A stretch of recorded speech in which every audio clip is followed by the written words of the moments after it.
Please welcome TechCrunch Managing Editor, Matt Burns. Hey! You guys are back for day 2. I really appreciate that. Thank you so much.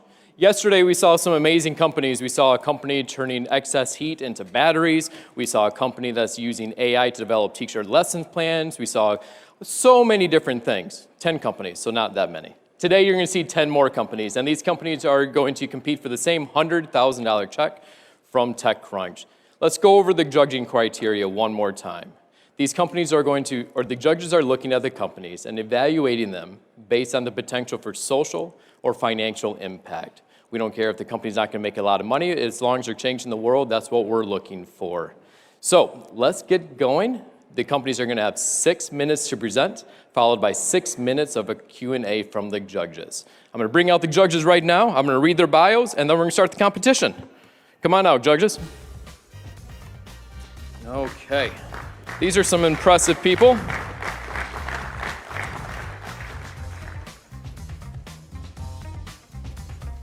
First up, we have Jacob Androl, from partner at Greylock Ventures. Jacob is a product executive and builder who backs founders building the next generation of consumer software. Prior to joining Greylock, Jacob spent 8 years at Snap, where he helped scale the company from its early days. For most of his time at the company, he ran teams of several hundred people across the product design, growth, data science, and analytics, and user research team. Most recently, he launched My AI, Snap's own AI chatbot powered by ChatGPT. Next, we have Guru Chahal, partner at Lightspeed Ventures.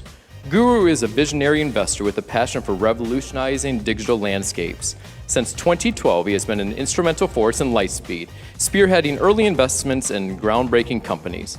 Guru's dynamic journey led him back to Lightspeed in 2019, where he continues to make astute investments in cutting-edge ventures. Next, we have Rebecca Lin, co-founder and general partner at Canvas Ventures. Rebecca leads the early-stage investments in fintech, health tech, and AI. Rebecca's very first entry into venture was leading an early-stage investment in Lending Club, which turned into the largest U.S. IPO of 2014 and the 4th largest U.S. internet IPO since 2001. Next, we have Surabhi Sarna, group partner at Y Combinator. Surabhi, the founder and former CEO of Envision Medical, which developed a first-in-kind microcatheter for the detection of ovarian cancer. After raising $17 million in venture funding, completing 3 clinical trials, and obtaining 2 first-in-class FDA approvals, Envision was acquired by Boston Scientific for more than 15x money in. Surabhi stayed at Boston Scientific for 2 years, running the 150-person commercial organization in preparation for launch. She sits on both private and public company boards. Next, we have Nikita Shemgunov. Nikita is passionate about deep tech, data infrastructure, and system software. At Coastal Ventures, Nikita is incubating Neon, a new database company building serverless Postgres that raised $50 million in its seed and Series A rounds. Prior to Coastal Ventures, Nikita co-founded SingleStore, a data unicorn and analytics company valued over $1.3 billion. He served as a founding CTO and then CEO, successfully scaling the company to over $40 million in ARR and near profitability. Give these judges a round of applause.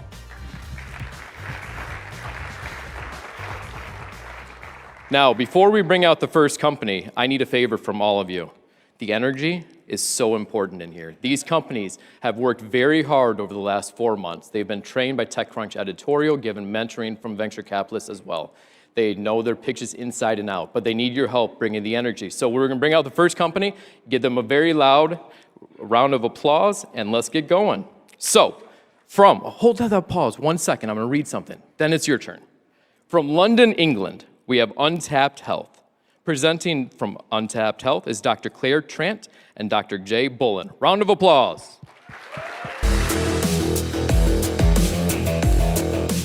Untapped Health is a completely new way to prevent infectious disease outbreaks at the building level. We detect illnesses before symptoms using our sewage.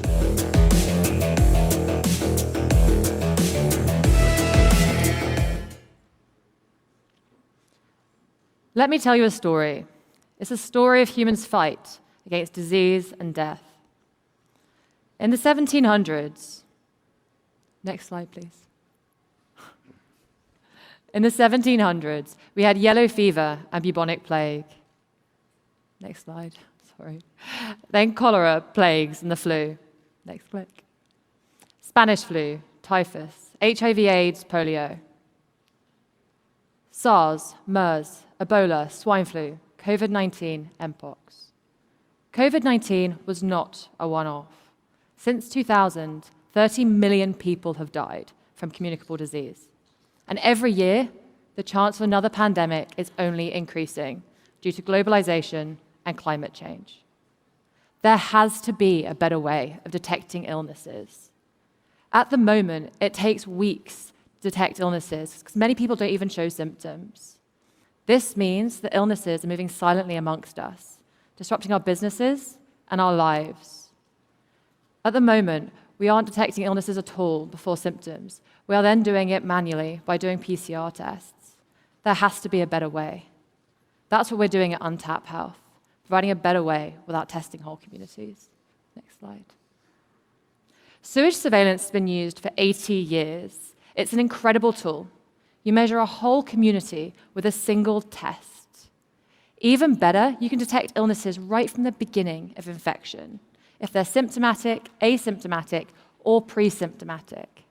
Best yet, you can detect one sick person in 10,000 people.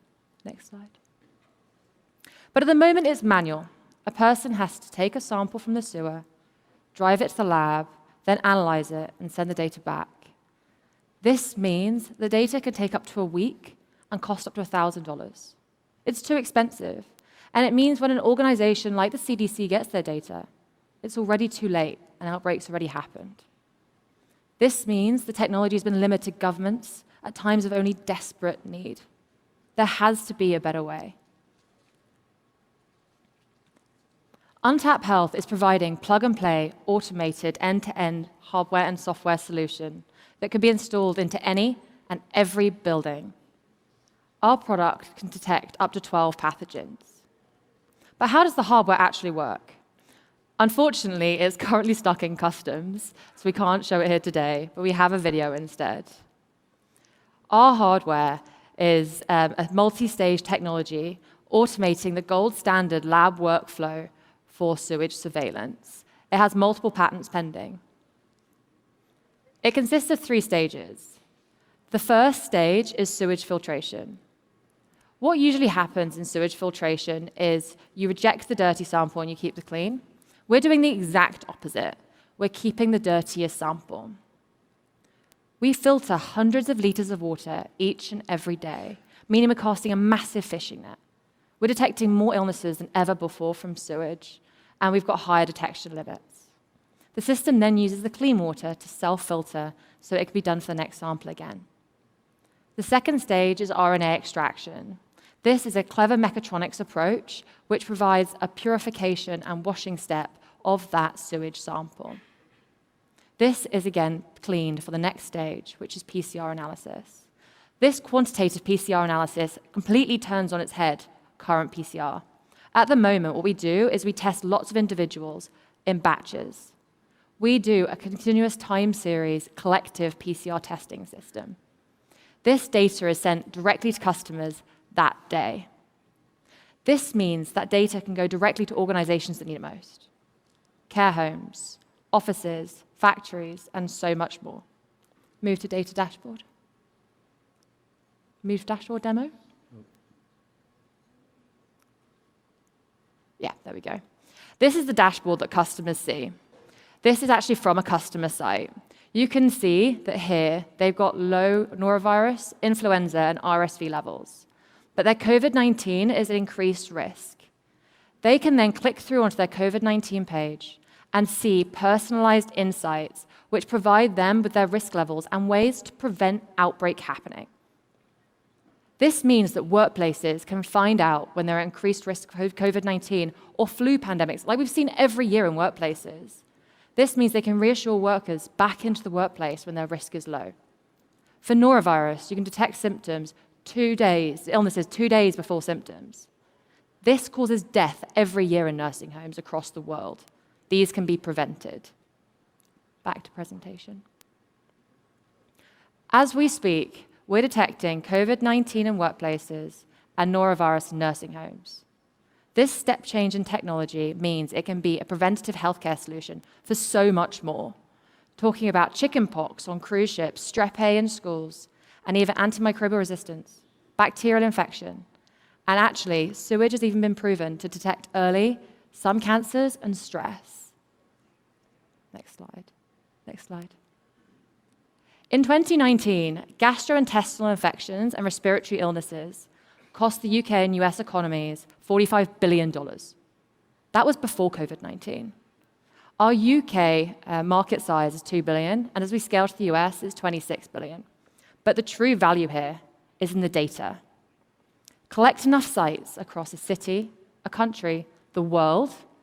Those data insights can be used to guide preventative healthcare solutions, insurance policy, public health policy, and so much more. This is not a niche healthcare play. This is a $1 trillion unrealized market opportunity. Next slide. If you or your organization needs our technology, please come and find me after the presentation.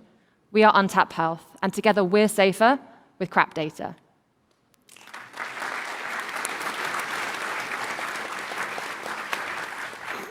I love when we start the morning talking about poop. That's great. Okay. Rebecca, let's start with you. Yeah, I mean, I'm super skeptical that anyone cares enough. So during COVID, probably the smartest thing I saw everywhere was just a simple temperature reading. I lived in Hawaii, and they would just do a temperature scan when you came on and off the plane, and they would do that in the restaurants, and they've taken all that down. So if that sort of super easy, minimal scan isn't even being done on airlines today, why do people want to buy this? Yeah, and, sure. and do they actually care? Yeah, great question. So the problem with the temperature scanners is they didn't actually work.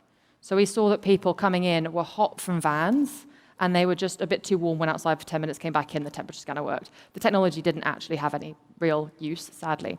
However, why they actually care about our tech is norovirus does kill people in nursing homes every year. That's a cost. They're losing time in beds, which is money, which obviously is important. But we've also found that workplaces, they don't want people to work from home anymore. And getting people to come back to the workplace, they're doing anything they can. You see the Deliveroo on Fridays, or you see all these different small things, reassuring people they're actually going to be safe if they're caring for someone that has got immunocompromised or their family have got cancer. 1 in 2 of us will have cancer in our lives. So to be able to reassure those people as well back in is a real thing. Thank you. Guru? The equipment actually gets installed in a sewage treatment plant, but the benefits are accrued to someone else. It could either be a government who's looking for analytical information or a care home, et cetera. So how do you solve this problem of who pays, who do you sell to, versus where the equipment is actually installed? Yeah, sure. So the equipment itself is installed directly on a building. So we're talking at the building site. The building site itself directly pays for a monthly subscription to the data. The data then, imagine you've got 10, 20, 30, a million sites across the world. You can aggregate and do smart big data on those aggregated sites, and that's where the real value comes in. The benefit is to the direct care home, but the big data can be used for so many things. I hope that answers the question. So putting the skeptic in me as well, so it's clear that at scale, there's a ton of value because you have this wonderful monitor of everyone's diseases everywhere in the world. But in the in the early stage, doing things that don't scale, how many units have you sold already, and how long does it even take to sell one unit to someone? Should it be a care home or a building? Because somebody else needs to be buying and writing a hefty check for that. And what does it cost, right? Yeah. How much does it cost? So the costs, obviously, we don't want to disclose too publicly because we know some of our competitors are here. Ballpark. Our margins are over 70% for the hardware already. It's in the thousands. We've made it so it was cheap, cost effective to build. That was one of our main drivers, and also modular, so very easy to redesign for future pathogens of interest. They were the core drivers of building the technology. We've already had interest from massive international hotel chains, international workplace management companies that are in the UK and US, care home groups. At the moment, we don't have many devices because it's a young company, so we can't install them in all those places yet. But next year when we're raising, we'll be able to scale and put them in all the places that are interested. Surubi? Yeah, thank you guys so much. Out of the 12 pathogens you're detecting, what are the two most important, and are you optimizing for sensitivity or specificity? Jay? Yeah, so we're really interested in providing a mix of biomarkers. So, say Claire mentioned norovirus is a really critical one for care homes where your incubation time's really short, maybe just 24 hours, and you can spread it. So obviously you're interested in any detection at all. And then things like influenza, COVID, other respiratory illnesses, where you're looking a bit more at quantitative data.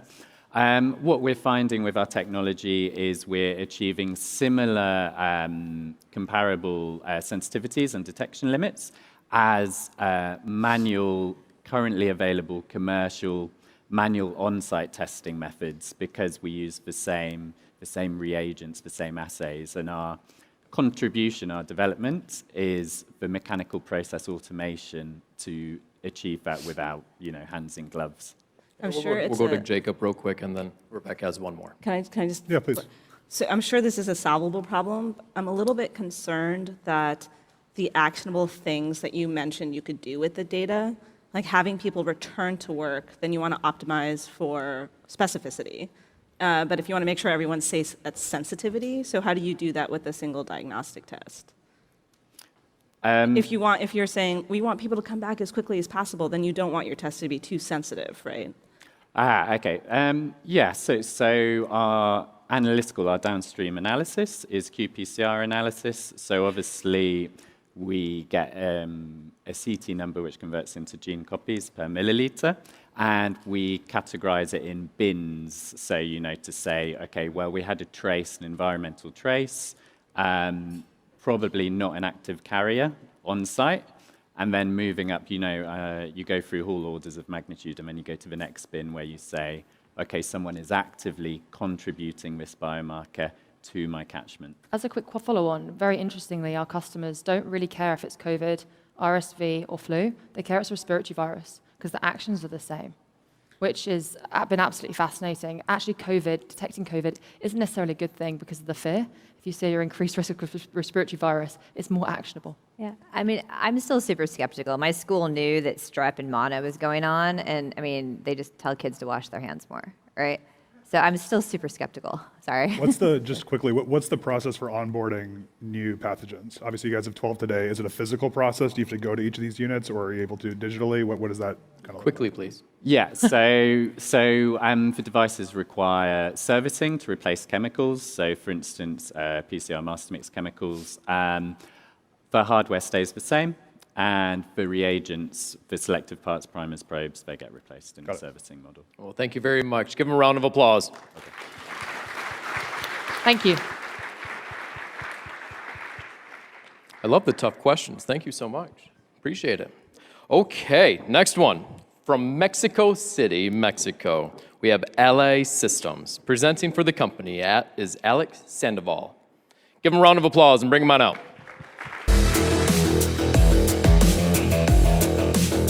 Hi, I'm Alex, CEO of LA Systems. We make machines speak and translate them into actions on the factory floor.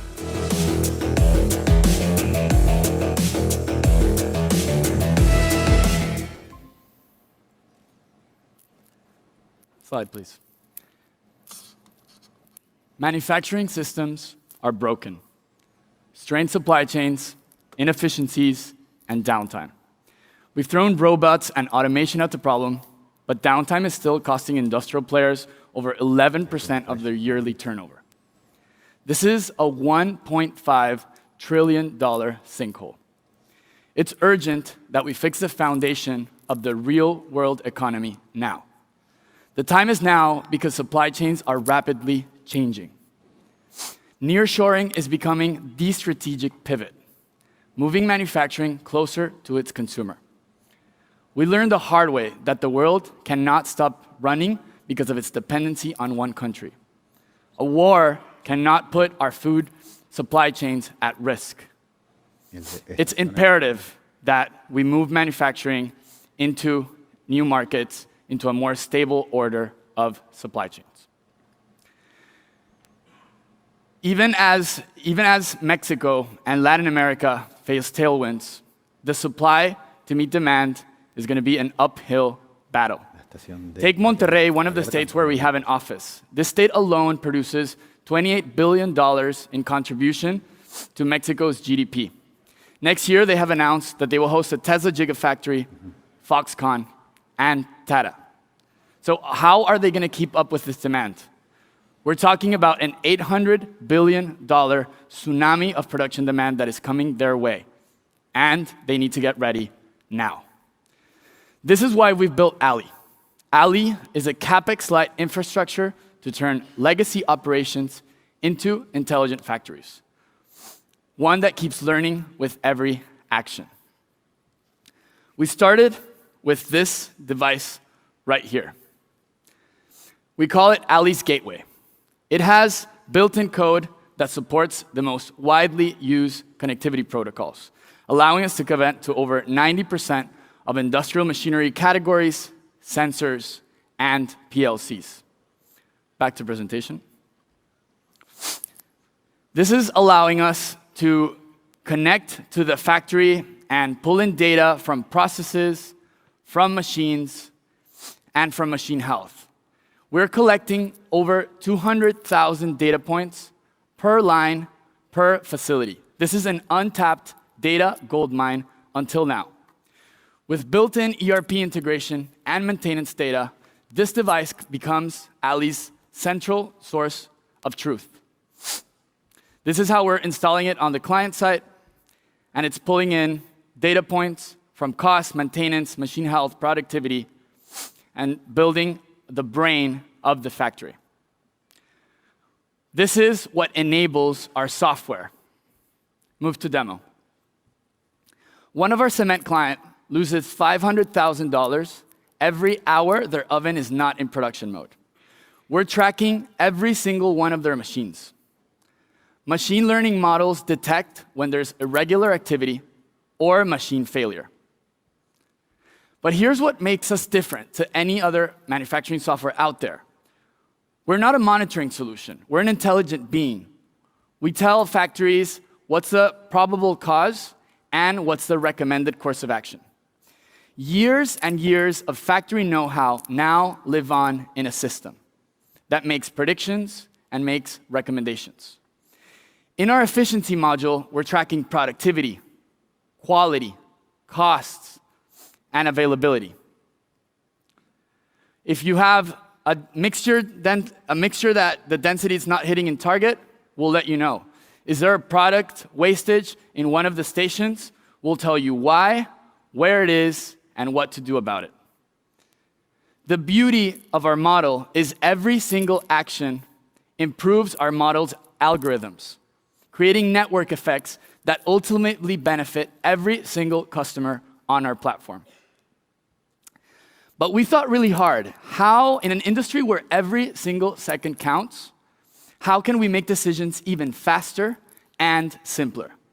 So we built a chatbot. We call it the Alley AI Assistant.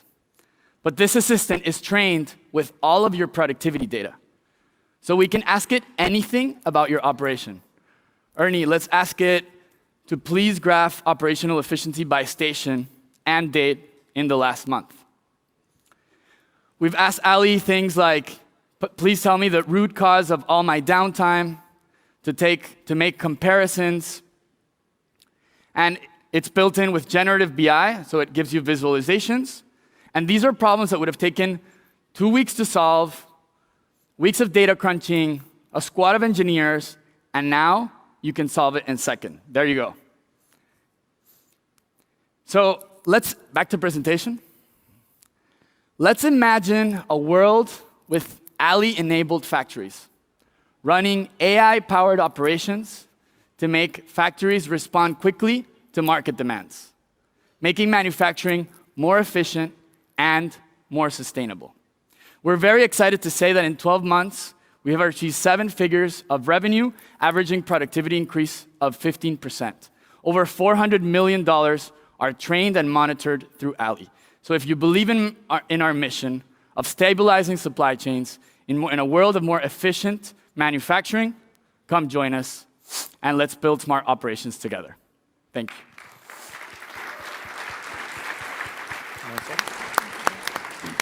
We'll go to Rebecca. Yeah, so I actually spent some time in plants at one point in time Amazing. in Mexico. I helped Right. launch Procter & Gamble's, a couple of their divisions in Mexico. So would love to know about your go-to-market. So really impressive, $400 million of transactions going through the system. Tell us about that. Tell us who, what you're doing, and those proof of concepts or those contracts. Yeah, so our go-to-market starts from building an industry case study from one of the top 3 manufacturers in the region. We've built a network of angel investors of key industry players in the top manufacturing cities in the north of Mexico and in key industrial cities in Latin America. So these They are angels introduc- from Mexico? from Mexico and Latin America. smart. They are Good. introducing us to the owners and the family offices of the top industrial conglomerates, from $5 billion production facilities onwards. And that's how we target and build a case study, and then that we have a trickle-down effect to all the other players in the segment. Is Slim an investor? So soon, hopefully. Okay. Jacob? Yeah, just to kind of double click on that. So what does the timeline and the progression look like from like, you get one of these angels on the cap table, hopefully they start to connect you with these folks, you do a proof of concept. When does that turn into a mature customer? And then Right. does that continue to scale, or is that kind of steady Yeah. state revenue with that plan? The beauty of our model is because we start from the top, it's a CEO mandate, and we can move very quickly. We've closed deals as quickly as 1.5 months. We are transforming the operation of the facility, and because it becomes from the CEO office, we work with all the departments like quality, maintenance, to transform the operation, and that in total, from signing contract to having a live site, it takes about 3 to 3.5 months. What's the, just kind of to double click on that, what is kind of the NPS on the people that are maybe not a part of the top-down decision when this thing gets dropped into their plant? Like, are they happy to have this thing, or is this like, hey, we got told to do this? So right now, a very interesting question. We are realigning the incentive model on all levels so that we not only make their life easier, because it's really easy and simple to use our platform, but if we have efficiency increase, those gains also get translated to the operator. Okay, great. Yeah, go ahead. So this is kind of observability for manufacturing, right? And so how similar are those plans? So if you make one plan successful and you realize certain gains, how easy it is to go from like car manufacturing to like medical device manufacturing? Are they going to be similar or like wildly different? Right.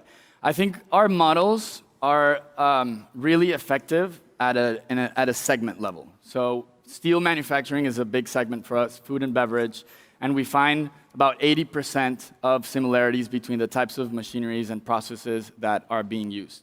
We've invested a lot in configurability. So starting with Ali, you can configure your notifications, you can configure your machines, you can create users, allowing us to have a very scalable platform from day one. And then when is the magic moment? So let's say you shook hands with the CEO, start deploying, and when is the first time you can demonstrate value for your solution?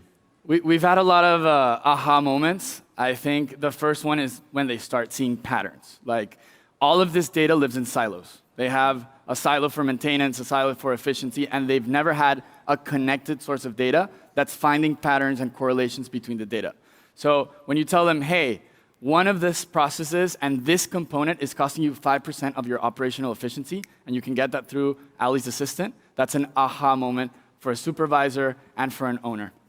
And finally, Go ahead. so you demonstrated the chatbot, and I'm trying to parse in my head, is it just because AI is hot, or you see that chatbot to be the primary interaction with the system?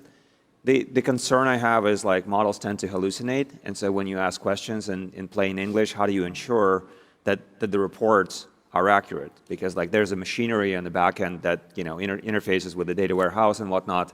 Yeah. That like generates those reports. Really good question. We didn't build a chatbot because of a trend. We built it because they have task forces that need to do analysis, and they take weeks to do it. So we really thought, how do we make decisions really, really easy and really, really simple? We have a data pipeline that cleanses all of the data from all the reports. So we have models that do unsupervised machine learning to do classification, and then we have semi-supervised and supervised models that are basically cleansing the data, goes through a pipeline, and then when it's classified, it goes into a database that this queries to give them effective and accurate information. Thank you. Guru? As the underlying machines in these manufacturing sites get smarter themselves and they're alerting the users and also talking about sort of intelligent manufacturing, do you find yourself at odds competing for the same dollars? Because they're trying to sell monitoring for their machines, and Yeah. so are you? Interesting question as well.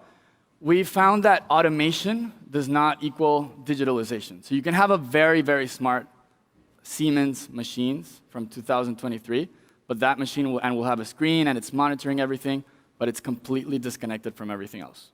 You don't know what a failure in that machine is costing quality, what it's causing your operational efficiency because it's living by itself. So we are agnostic. We connect to all types of brands, old and new, and we're able to do correlations between those data sets, which a manufacturer can't do at this point. What is the diversity of equipment manufacturers in a typical plant? Is it all Siemens or Very, is it... very, very large. What's like the max concentration? We're talking 250 brands in one facility. Okay.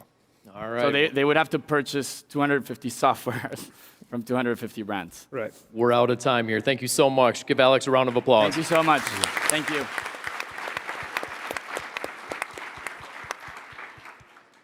Let's bring out the next one. We have from Dallas, Texas, Mainstack. Presenting for Mainstack is Ayo Oyaleki and Alarmade Alakun. Come on out, guys. Hey, my name is Ayo, co-founder and CEO at Mainstack. I'm cruising through the world of entrepreneurship, stopping along the way to take photos, sometimes great reels.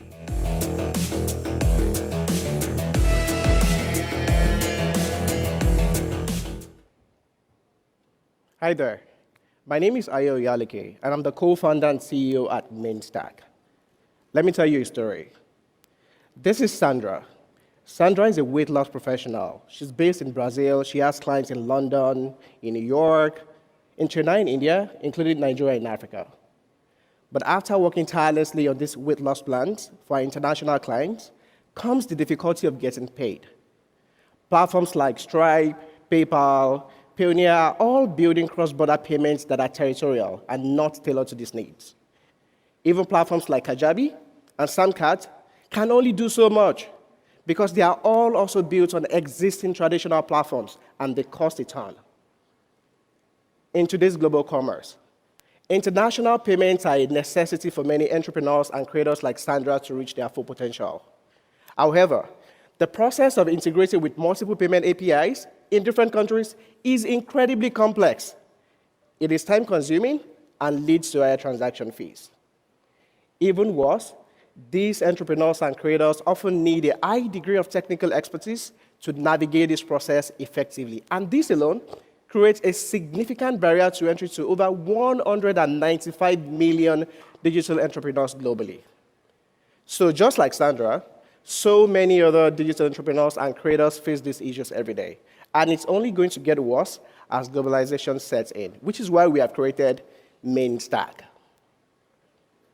Mainstack provides a unified and robust API ecosystem that abstracts the complexity of integrating with multiple payment platforms, enabling non-technical entrepreneurs and creators to get access to global payment options without writing any single line of code, enabling anyone from anywhere to showcase their work and receive payment from their customers in a simple and highly secure manner starting in minutes. Our top-of-the-funnel strategy is the reason for conversion on the platform. So rather than enabling Sandra with just financial services like other guys would do, we enable them with no-code suites that make it easier for them to showcase their work and receive payments via websites, storefronts, invoicing, Media Kit, and more. Here's how it works. So rather than Sandra creating multiple accounts on several payment platforms, she creates a single account on Mainstack and completes her compliance requirement. Upon approval, she gains secure access to our robust API ecosystem that serves as the intermediary layer that streamlines communication with various payment providers. Next slide. In order to avoid transaction hiccups between Sandra and her clients, our platform swings into action with a sophisticated IP detection system that dynamically, in real time, analyzes Sandra's client's geolocation with other transaction parameters and use this data set to sort of inform which of the payments APIs to call at what point in time. Switch the demo. So Sandra can now go ahead and select the currencies that she would love to transact in, based on her interest and also based on the location of the client. She can now go to our dashboard on MainStack to generate a checkout link to offer multiple global payment options via our own website. Or she can use our drag and drop no-code solutions to showcase our work, sell our products and services, share invoices, and more. MainStack has built a solid backend infrastructure that has made it easier for entrepreneurs and creators like Sandra to get started in minutes, which has never been possible before. Back to the presentation. Since our full launch just 11 months ago, over 9,000 customers like Sandra now rely on MainStack every single day. Our platform is growing, and we have processed over $1.5 million in transaction volume, growing at 33% month over month. MainStack is currently being used in over 127 countries as I speak on this stage, and we are just getting started. With over 41 million initial digital entrepreneurs in North America alone, this is a $49 billion opportunity. So if we're extrapolating that for the rest of the world, this is a $200 billion opportunity. Aside from being a second-time founder, my co-founder, Olamide, and I have dedicated ourselves to building and leading B2B and B2C software products in payments, e-commerce, and cloud security that have impacted over 2 billion active users at companies like Google, Microsoft, PwC, and Meta. So creators and entrepreneurs in the room today are watching us live, struggling to showcase your work and get paid by your international clients. MainStack is currently offering a 3-month free trial. Once you sign up to use any of our products between now and Friday, so you can scan this QR code to get started, or you can email us at battlefield@mainstack should you have any questions. Thank you.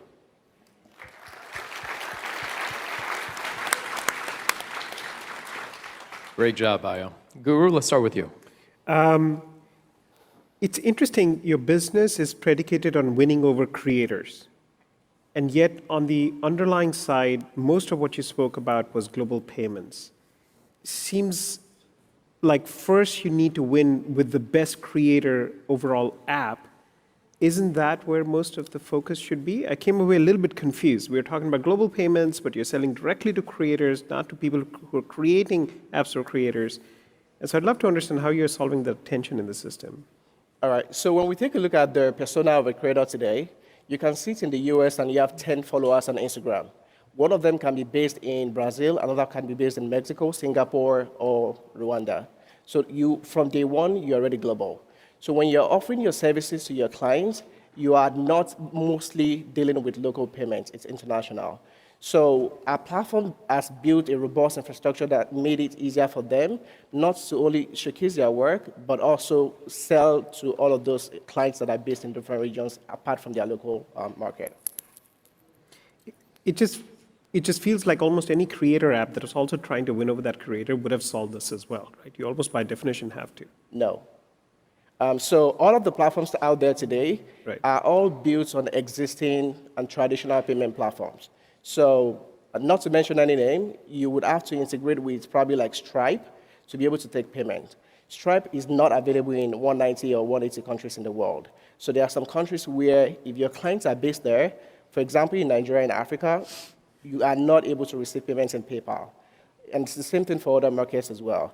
So you are being limited by the regions that payment provider that is being powered by, that is powering your system can go to. With MainStack, we've built our infrastructure on literally all the giant payment processors in the world. Okay. Thanks. Kita? So how much are you limited? How big is that pain? So today, if I put out a Stripe link, and like every SaaS app in the world has this problem because every SaaS app is global. You put out a Stripe link there to collect payments. You're instantly available in many countries. So I just want to quantify, and you say, some countries are excluded. So how big is that delta? Because that seems to be the wedge for you. And if that delta didn't exist, then you wouldn't be able to start onboarding your users. All right, so with payment processing, there's pay in and there's pay out. Majority of these payment platforms are able to pay in, but not pay out. So that's why if you're based in my country, Nigeria, for example, I am not able to create a PayPal account because of compliance reasons. So the data is quite huge, about 60%. Majority of the payment platforms can literally like receive payment from there, but you are not able to pay the payment So out. is it basically Stripe for the rest of the world? Say that again? Is it basically Stripe for the rest of the world, where Stripe is not available? So, I mean, for marketing reasons, they would say they are, I mean, available in major countries in the world. So if you're based in, let's say, Ghana, for example, you are not able to create a Stripe account as a creator or as an entrepreneur, simply because you don't have a social security number or you don't have an EIN. So they are not able to onboard you on their platform. So you're saying money in is easy, money out is hard. So what's your go-to-market then? So if you have this, how do you find people with this specific pain point, and how do you get in front of them and have you use your product? So from day one, majority of creators and entrepreneurs face this issue because their industry is quite global. So we do a lot of content marketing on our platform to actually help them to understand how they can grow exponentially. Second is we do an affiliate program for existing users in our community to refer other people outside of their network as well and get paid. So we have like a revenue share model with them. Outside of that, we do some campaigns as well and also visit events where these entrepreneurs and creators are also like in the same room. So we are hoping to go to maybe VidCon by the end of the month in Baltimore. So that's how we do it. What's the geo distribution of your users right now? So right now we are in 127 countries. Top 5 would be the US, UK, Canada, Nigeria, and I think India. But if you're saying in the US there isn't a problem, why are they using you in the US? So just like I mentioned the other time as well, the problem is not taking local payments, it's taking global payment. So if you are sitting in the US as a creator or as an entrepreneur, you don't have any problem having somebody sending you Zelle or Cash App or even like PayPal. But the problem starts when you are ambitious, when you are growing outside of the US market. And also for like folks where no code is what they need to get started, because presumably to start with Stripe, if they're just some random creator, they'll have a tougher time. Exactly. So if you use Stripe today, you are most likely only able to use their invoicing solution. With MainStack, we equip you with an all-in-one platform that has the ability to create websites, run a storefront. You have the ability to have a media kit, do bookings, then invoicing. So we are an all-in-one platform. So instead of spending a bit of money here and there, you basically sign up on our ecosystem and you have everything that you need to grow as a creator or as an entrepreneur. I want to go back to that earlier question quickly. You guys showed kind of this creator tool where I can, with no code, lay out one of these pages. I can put link in bio, I assume, was kind of where that was heading. Do you guys need to go kill Linktree to accomplish this goal? Or can you partner with other people or find different go-to-markets that doesn't involve you having to become the de facto top of funnel? Because that comes with pretty high expectations. And Linktree's entire company obviously is working on making that experience awesome. You have 30 seconds. All right, so 2 ways to answer it. So one is we don't need to go to kill Linktree. No, that's not what we do. What we are doing. So we basically partner with existing tools in the market that serve the same expectations of our clients. And if we can't find platforms like that, we basically have the engineering capacity to come up with those tools. When we started the company about a year ago, we only started with our website, the no-code builder. Then our customers started requesting for the ability to have storefronts, invoicing. So say 2-3 years from now, our major goal is to be able to craft that out into an API such that platforms like Shopify can plug into our API to give access to their customers to have global payment options. Okay, that wraps that up. Give IO a round of applause.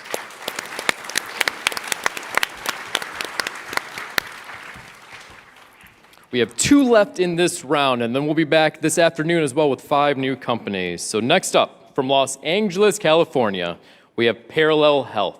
Presenting for Parallel Health is Dr. Nathan Brown and Natalice Robinson. Give them a round of applause and bring them on out.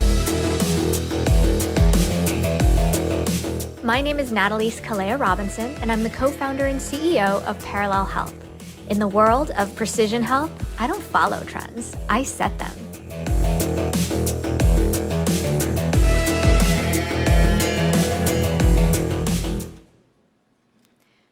You've likely all taken antibiotics at least once in your life.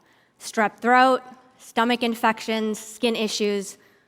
We know that antibiotics have saved our lives, full stop. But we also know that taking too many antibiotics can pose a danger to our health because of side effects as well as antimicrobial resistance. Let's go to presentation. The World Health Organization says that antimicrobial resistance is a top 10 global health threat in the world facing humanity. And by 2050, over 10 million people will die from an antibiotic-resistant infection. Enter Parallel. Parallel is a precision phage platform leveraging testing using whole genome sequencing, robotics, automation, and big data, machine learning, and AI. Phages are microbes that infect bacteria. You can think of them like antibiotics, except they're natural and they're precise. They're like precise assassins that kill the bad bacteria, but leave the good bacteria alone.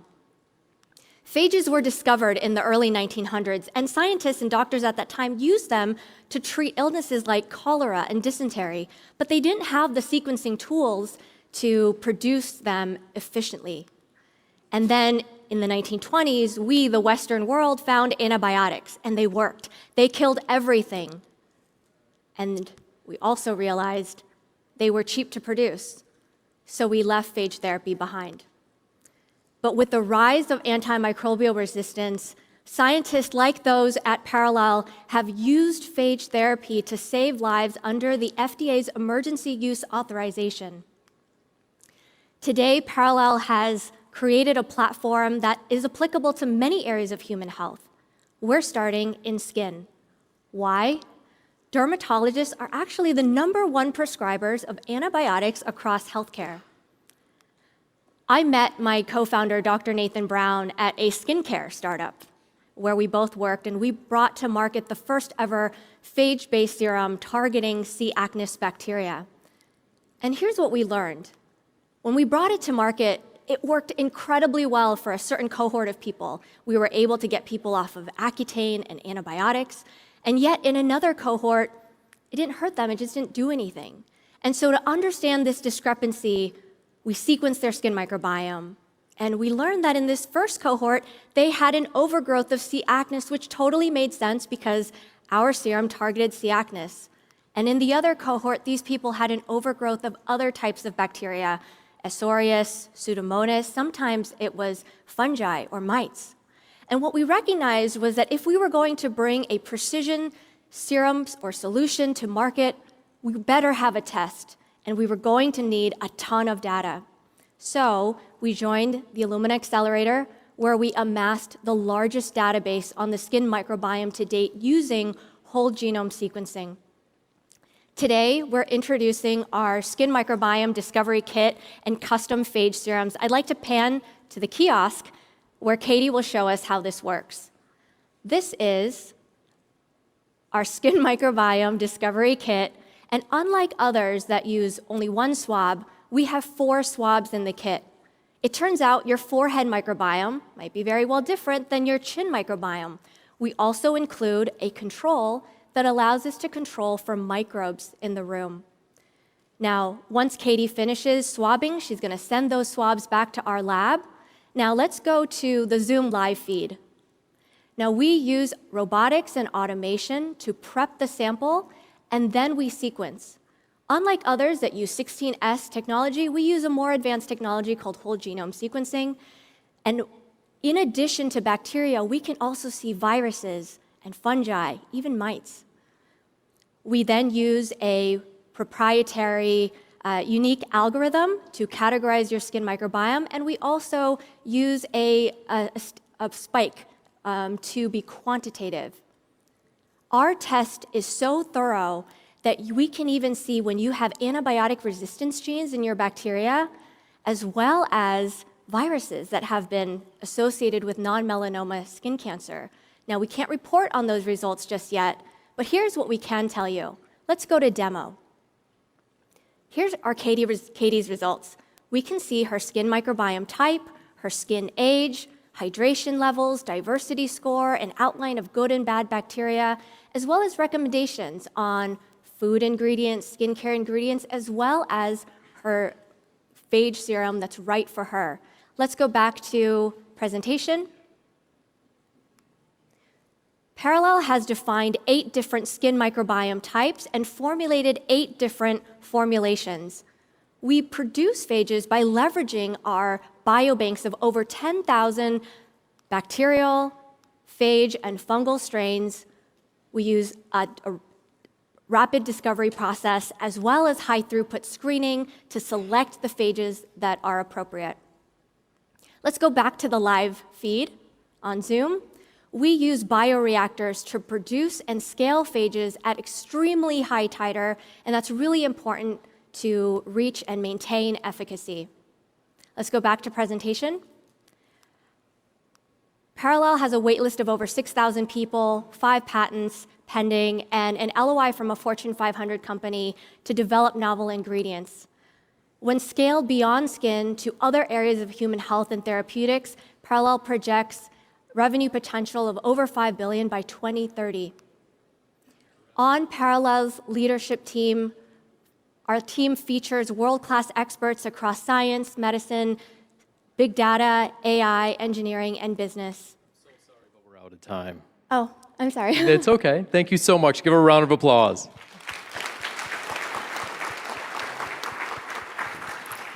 Okay, Rebecca, let's start with you. Oh, with me. Yeah, so as the mother of 2 teenagers, I'm super interested in this because it seems like Accutane is like the magic bullet and is not so magic, right? So I'd love to hear a little bit about defensibility.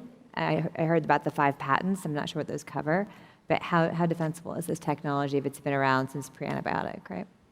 Well, you can't patent natural products. Under Exactly. Section I'm a 101. patent lawyer as well. So. Excellent. So you'll Yes. speak this language. But you can patent the combinations, the formulations, and that turns out to be very important Okay. in stabilizing these products. That's what I was wondering, stability, and then do you have to keep them cold? Like what's the We don't. They're room temperature. Oh, That's part of the magic, yeah.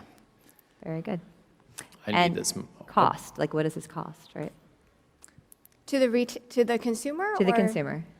So currently, our starter kits are between $380 to almost $500 as a starter kits, and that gives you your test and products together. Okay. But we're working on a subscription model that allows users to pay anywhere from $150 to $195 a month, and that includes testing. Got it. Very good. Thank you. I think, consumers at the end of the day buy for problems they have. And I think as we learned with kind of the Web3 chapter, care a lot less about how we're doing things from a technical standpoint and care a lot about what we're solving. Am I understanding right that kind of the first problem you guys are focused on is like acne, basically, as like the key thing? Or like, am I wrong, or what does that roadmap look like? Acne is really just one area that is a very obvious use case. It's low-hanging fruit. But we also look at rosacea, melasma. We're looking at aging very heavily. What phages do really well is reduce inflammation, which we all have. And so we're focusing in these areas to begin with. That makes sense. I think from a positioning standpoint, it's tough for me to get really excited about like rubbing phages on my face. It's easier for me to get excited about like aging my skin more slowly or fixing my acne. So I think that positioning is super important. Thank you. Guru? How do you think about the go-to-market here? What percentage of the population goes to a dermatologist and trusts them versus buying directly? And how do you think about going direct versus going through doctors? It's an open question for us right now. We've done a lot of market studies, a lot of testing. We are making our products available direct to consumer and direct to patient. The other thing that I didn't really focus on in this presentation is that we also offer personalized prescriptions. So we really look at meeting the customer where they are and where, in terms of whatever they need, we can be there for them. Because really it's based on their unique microbiome. But to answer your question, in terms of dermatologist clinics, we're also putting together pilot programs this quarter, working with estheticians, med spas, and derm clinics. So we'll see where the proportion lies. We don't know yet, but we're very open to that possibility. Surabhi? Yeah, so you mentioned this is a phage platform and you had some other clinical indications up. Do you have data in any other clinical indication outside of skin, which is pretty crowded? No data, but ambitions, yeah. Okay. Do you have a top contender? And if so, how would that change your business model? Because with skin, you can be direct to consumer, but I assume with some of the others, you can't. What you mean beyond dermatology? Correct, yeah. Yeah. Well, we can tell you we're still filing our patent disclosures, but our first lead indication is actually a neurological condition. Okay. Do you have to, because it's a naturally occurring thing, because we were in like second genome, right? do you have to go through the whole FDA thing here? Not if you don't claim to cure a disease. So Exactly. we're talking about diseases, but when we Okay. talk to the consumer, we talk about skin appearance. Yes. Or the okay. appearance of acne-prone skin. Yeah. Okay. Very cool. Nikita? So if the science works, I think world's an oyster. So like, help me understand, what is the percentage of acne conditions you can actually successfully cure? And like, do you cure them and then you don't need the product anymore, or you need the product all the time to maintain, good appearance? So what we've seen is you need to maintain a good skin microbiome. And there's been a lot learned about acne in particular that suggests that it can pop up at any moment. So there's a maintenance component. I think what we've seen with percentage of acne conditions, there's some confusion about what acne is, especially on the part of the consumer. They don't know what it is. So the test educates them about what acne is and what it isn't. Even primary care physicians have trouble. Dermatologists are pretty good about distinguishing, for example, between a certain folliculitis caused by non-cutibacterium or acne caused by cutibacterium. So we're just kind of democratizing that information. Yeah. And the percentage of, just like cases that you can treat? Percentage, we've seen results with people who have severe acne. So everybody who has acne, we can address. Yeah. And just to add to that, cystic acne, hormonal acne, we've seen it across the spectrum. Yeah. How do you benchmark to Accutane and the results, efficacy? Well, we haven't done that study yet. We need to do that study, but we believe we can outcompete. We've seen results for severe cystic acne within 2 to 3 months, and that's just waiting for the lesions to heal. So it's probably working immediately. As microbes that multiply, they work pretty fast. Nice. Yeah. Well, thank you very much. We're out of time. Give a round of applause. Thank you very much. I can tell you, I need that. That's good. Okay, last one for this batch from Robbinsville, New Jersey. We have Portable Diagnostic Systems. Presenting for Portable Diagnostic Systems is Glennon Simmons. Come on out. My name is Glennon Simmons, and I'm the CEO and co-founder of Portable Diagnostic Systems. We're working to make diagnostic testing more accessible and affordable with next-generation lab-on-a-chip technology.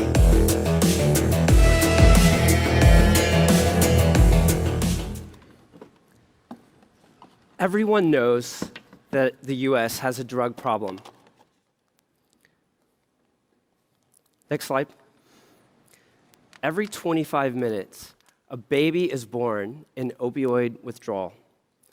And about every 60 minutes, a fatal accident occurs due to impaired driving, where drugs other than alcohol are primarily responsible.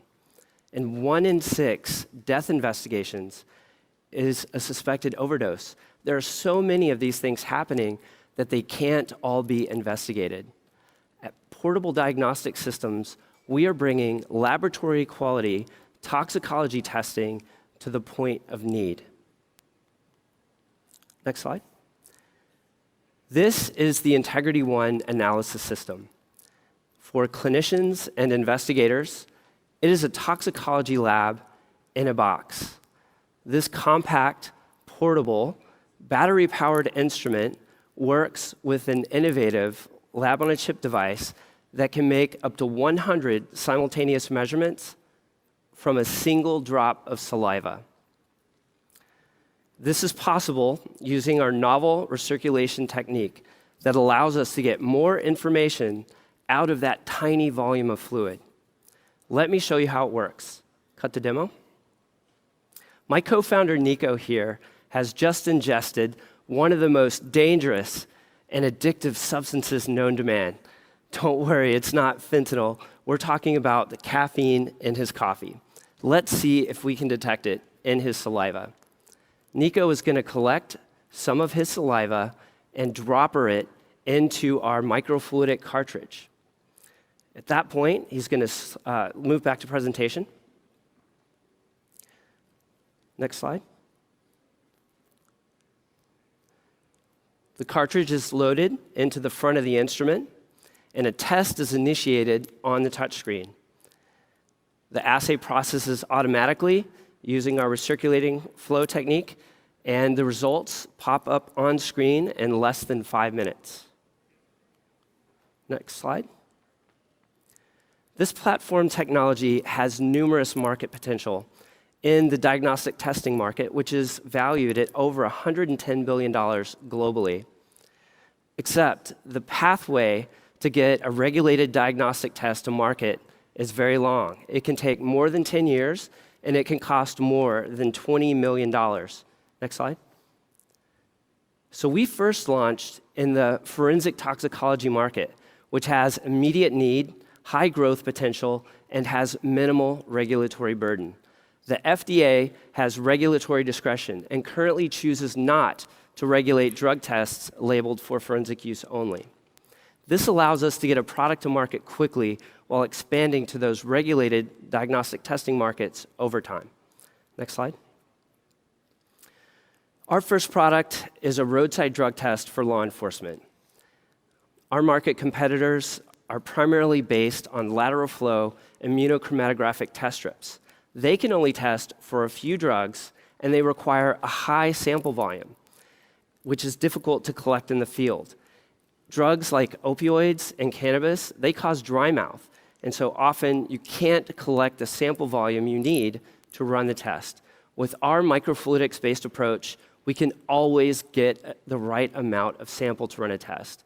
And we can detect more drugs than any of these other platforms, and we're the only device in this category that can detect fentanyl down to the relevant cutoff values recommended by the National Safety Council.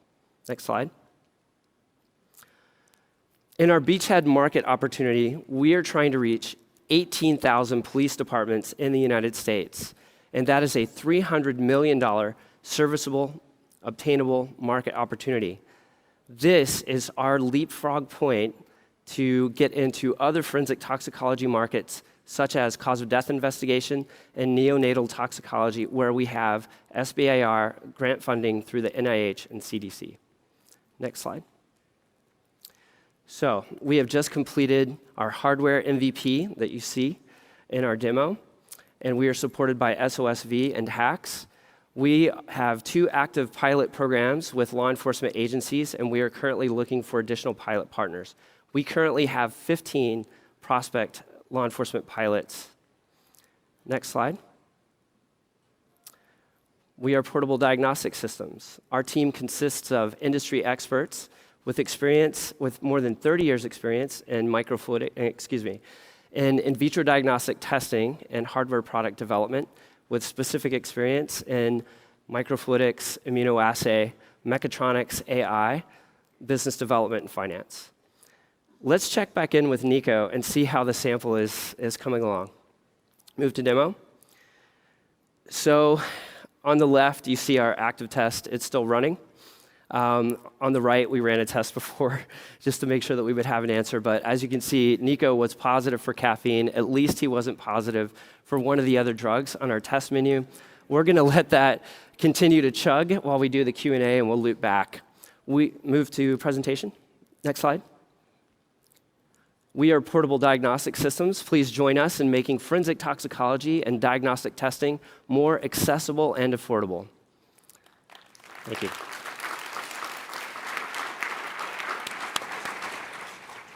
You can test for caffeine?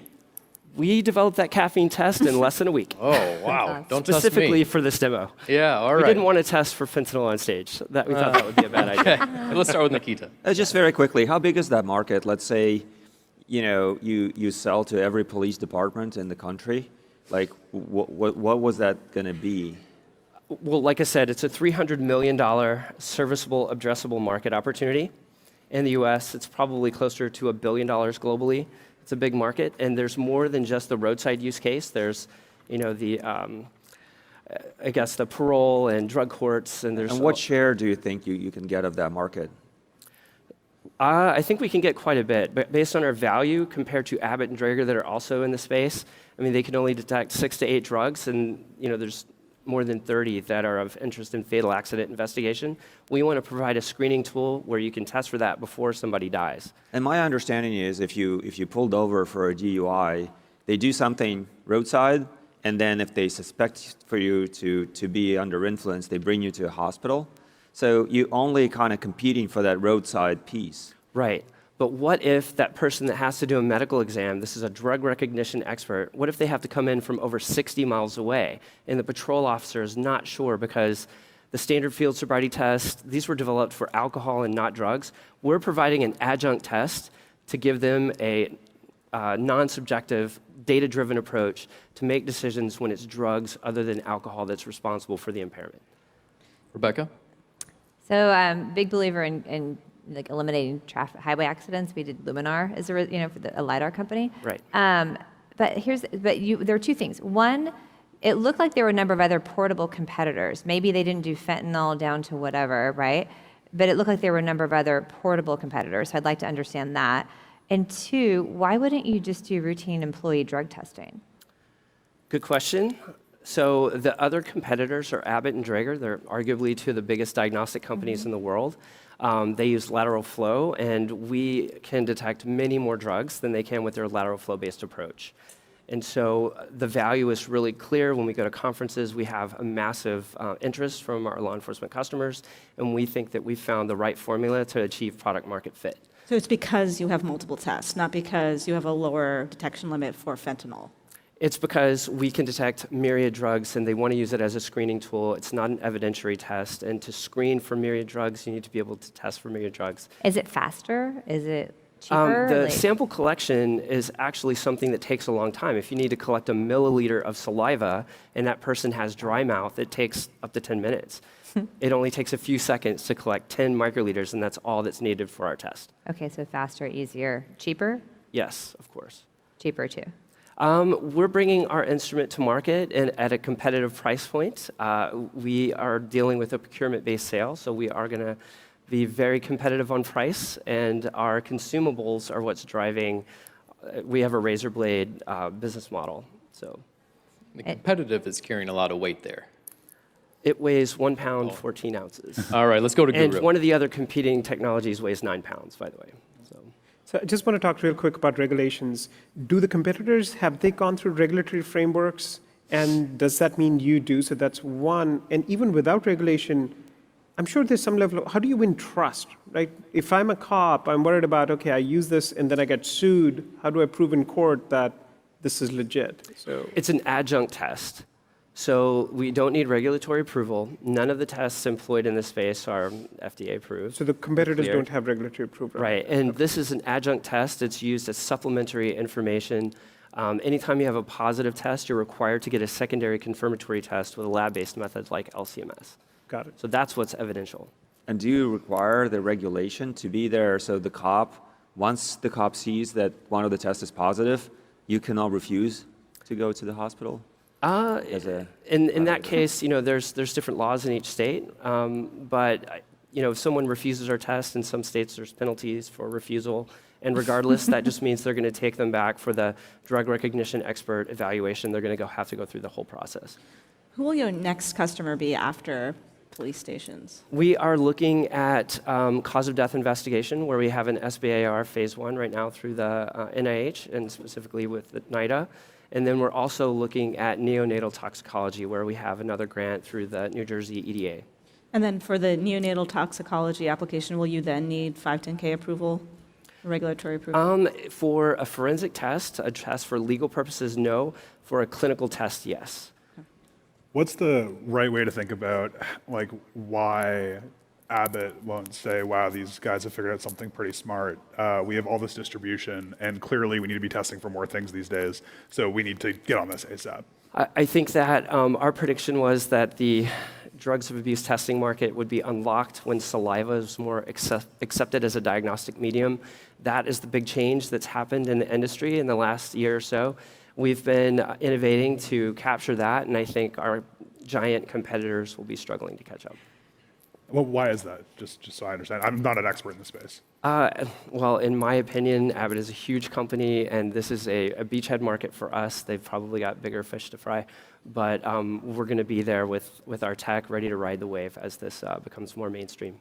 So is your advantage go to market? Is your advantage science and technology? Both. I mean, we're ready to hit the market. Our hardware is just about fully developed, and we have an amazing technology that leverages microfluidics, where we can do all of these simultaneous measurements from a small volume. So we're solving the problems that are currently inherent in the existing tech on the market. We're going to have to leave it there. Give them a round of applause.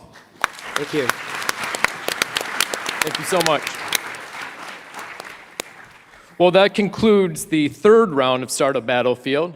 Come back this afternoon for round 4. After that, TechCrunch editorial will combine all the feedback we received from all the judges and select 5 finalists that will present again tomorrow to another set of judges. But coming up next on this stage is JB Straubel. He's the founder of Redwood Materials, a pioneering company in the sustainability space. He was also the CTO at Tesla and a current board member of Tesla. So stay put, we'll be right back. Thank you so much.